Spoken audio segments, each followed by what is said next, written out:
Welcome to Pulse and Pressors, where critical care gets crystal clear. Norepinephrine is the gold standard vasopressor in critical care. It is first line for distributive shock and consistently improves outcomes compared with alternative agents. Norepinephrine is an endogenous catecholamine with potent alpha 1 and alpha 2 effects and moderate beta 1 activity.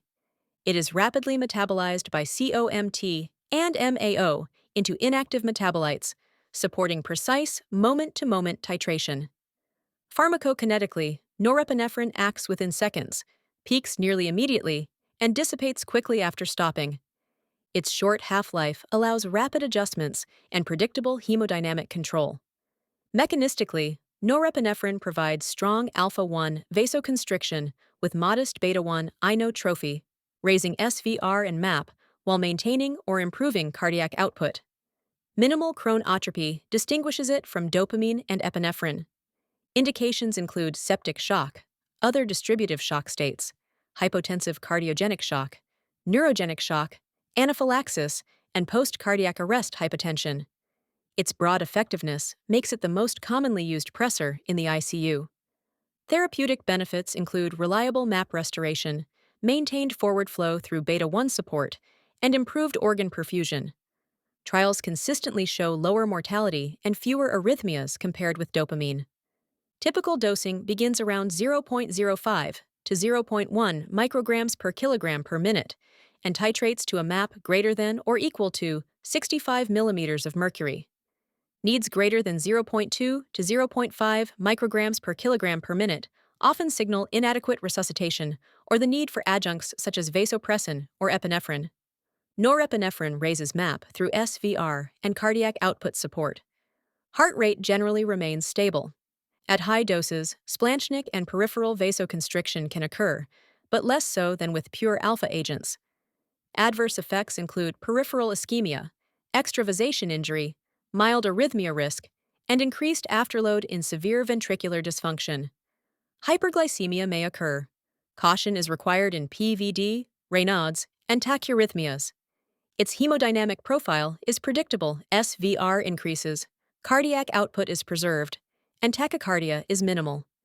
This is superior to phenylephrine, which can drop cardiac output, and to dopamine, which causes unstable heart rate and SVR responses. Compared with dopamine, norepinephrine provides fewer arrhythmias, better hemodynamic stability, and lower cardiogenic shock mortality. Dopamine's tachycardia and variable vasoconstriction make it inferior. SOAP2 demonstrated more arrhythmias with dopamine and higher mortality in the cardiogenic shock subgroup. This landmark trial shifted practice toward norepinephrine as the preferred first-line vasopressor. Unlike phenylephrine, norepinephrine maintains cardiac output due to beta-1 activity. Phenylephrine's pure vasoconstriction often reduces cardiac output and worsens perfusion. This limits phenylephrine to narrow indications, never first-line use. In septic shock, norepinephrine should be started early when hypotension persists after initial fluid resuscitation. Early initiation improves bundle compliance and outcomes. Vasopressin is the first adjunct when doses climb above approximately 0.2 to 0.5 micrograms per kilogram per minute, and norepinephrine is weaned gradually as shock resolves. Norepinephrine stabilizes perfusion in ventilated patients and has minimal impact on ventilator synchrony. It is safe in ARDS when titrated appropriately. Use caution in severe RV failure due to potential afterload increases. For ECMO, Impella, and intra-aortic balloon pump, norepinephrine is preferred because it supports MAP without excessive tachycardia. It reduces LV distension risk compared with dopamine or epinephrine.